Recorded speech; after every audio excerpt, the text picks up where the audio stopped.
में भगवान कृष्ण का एक विशेष स्थान है। घर घर में इनकी पूजा होती है। कहीं इन्हें लड्डू गोपाल के रूप में पूजा जाता है तो कहीं इनकी पूजा का कान्हा जी के रूप में होती है। लड्डू गोपाल जी को भगवान कृष्ण का बाल रूप माना जाता है, जिनकी सेवा ठीक उसी प्रकार से की जाती है जैसे कोई अपने नवजात शिशु को पालन पोषण करता है। अगर लड्डू गोपाल जी आपके घर में विराजते हैं तो आपके लिए कुछ विशेष नियमों का पालन करना ज़रूरी होता है। आज हम आपको बताने जा रहे हैं इन नियमों के बारे में। प्रथम तो यह बात मन में बैठाना बहुत ज़रूरी है कि जिस भी घर में लड्डू गोपाल जी का प्रवेश हो जाता है वह घर लड्डू गोपाल जी का हो जाता है। इसलिए अपने मन से यह भाव निकाल दें कि यह मेरा घर है, क्योंकि अब वह लड्डू गोपाल जी का घर है। लड्डू गोपाल जी अब आपके परिवार के सदस्य। सत्य तो यह है कि अब आपका परिवार लड्डू गोपाल जी का परिवार है। अतः लड्डू गोपाल जी को परिवार के एक सम्मानित सदस्य का स्थान प्रदान किया जाए। परिवार के सदस्यों की आवश्यकताओं के अनुसार ही लड्डू गोपाल जी की सभी चीज़ों का ख्याल ज़रूर रखें। लड्डू गोपाल जी की विशेष तामझाम के नहीं, आपके प्रेम और भाव के भूखे हैं। अतः उनके जितना प्रेम, जितना भाव अर्पित किया जा सकता है वह उतने में आपको अपने हो जाते हैं। लड्डू गोपाल जी की किसी विशेष तामझाम की आवश्यकता नहीं है। प्रतिदिन प्रातः लड्डू गोपाल को स्नान करवाएं, किंतु स्नान कराने के लिए इस बात का विशेष ध्यान रखें कि जिस प्रकार घर का कोई सदस्य सर्दी में गर्म पानी व गर्मी में ठंडे पानी से स्नान करता है, उसी प्रकार लड्डू गोपाल जी के स्नान के लिए मौसम के अनुसार पानी का चयन करें।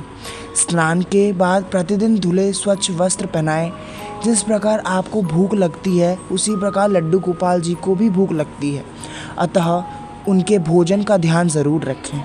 भोजन के अतिरिक्त सुबह का नाश्ता, शाम के चाय नाश्ते आदि का भी ध्यान रखें। घर में कोई भी खाने की वस्तु आए तो लड्डू गोपाल जी का हिस्सा भी उसमें अवश्य होना चाहिए। लड्डू गोपाल जी को खिलौने बहुत प्रिय हैं। उनके लिए खिलौने अवश्य लेकर आएं और उनके साथ खेलें भी। समय समय पर लड्डू गोपाल जी को बाहर घुमाने अवश्य ले जाएं। जैसे परिवार के सभी सदस्य आपस में एक दूसरे से कोई रिश्ता होता है, वैसे ही लड्डू गोपाल जी से भी कोई नाता बनाएं। मित्र का या फिर भाई का या फिर रिश्ता भी बना सकते हैं, कोई सा भी रिश्ता बना सकते हैं। अपने लड्डू गोपाल जी को एक प्यार से नाम अवश्य दीजिए।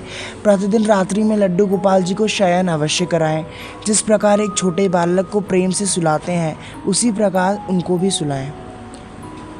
यूँ तो प्रत्येक जन्माष्टमी पर लड्डू गोपाल जी की पूजा धूमधाम से होती है, किंतु यदि आपको वह विधि पता ना हो, लड्डू गोपाल जिस दिन आपके घर में प्रवेश किए हों, तिथि को लड्डू गोपाल जी के जन्मदिन के रूप में मान कर प्रति वर्ष उस तिथि पर उनका जन्मदिन अवश्य मनाएं। बच्चों को घर बुलाकर उनके साथ लड्डू गोपाल का जन्मदिन बहुत धूमधाम से मनाएं। विशेष ध्यान रखें कि जिस प्रकार घर का कोई सदस्य सर्दी में गर्म पानी व गर्मी में ठंडे पानी से स्नान करता है, उसी प्रकार लड्डू गोपाल जी के स्नान के लिए मौसम के अनुसार पानी का चयन करें। स्नान के बाद प्रतिदिन धुले स्वच्छ वस्त्र पहनाएं।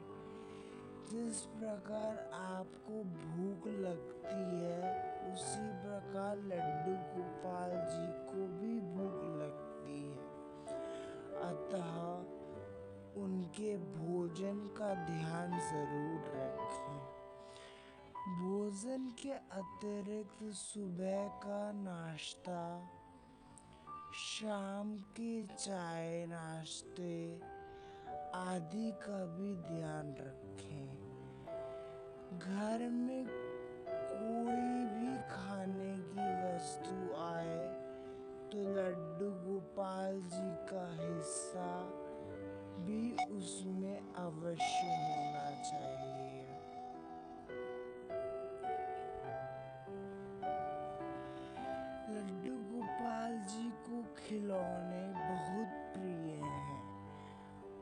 उनके लिए खिलौने अवश्य लेकर आएं और उनके साथ खेलें भी। समय समय पर लड्डू गोपाल जी को बाहर घुमाने अवश्य ले जाएं। जैसे परिवार के सभी सदस्य आपस में एक दूसरे से कोई रिश्ता होता है, वैसे ही लड्डू गोपाल जी से भी कोई नाता बनाए, मित्र का या फिर भाई का या फिर रिश्ता भी बना सकते हैं, कोई सा भी रिश्ता बना सकते हैं। अपने लड्डू गोपाल जी को एक प्यार से नाम अवश्य दीजिए।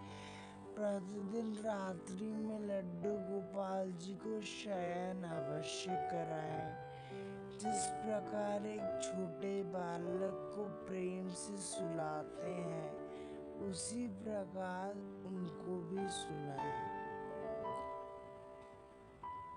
यूं तो प्रत्येक जन्माष्टमी पर लड्डू गोपाल जी की पूजा धूमधाम से होती है, किंतु यदि आपको वह विधि पता ना हो, लड्डू गोपाल जिस दिन आपके घर में प्रवेश किए हों, तिथि को लड्डू गोपाल जी के जन्मदिन के रूप में मानकर प्रति वर्ष उस तिथि पर उनका जन्मदिन अवश्य मनाएं।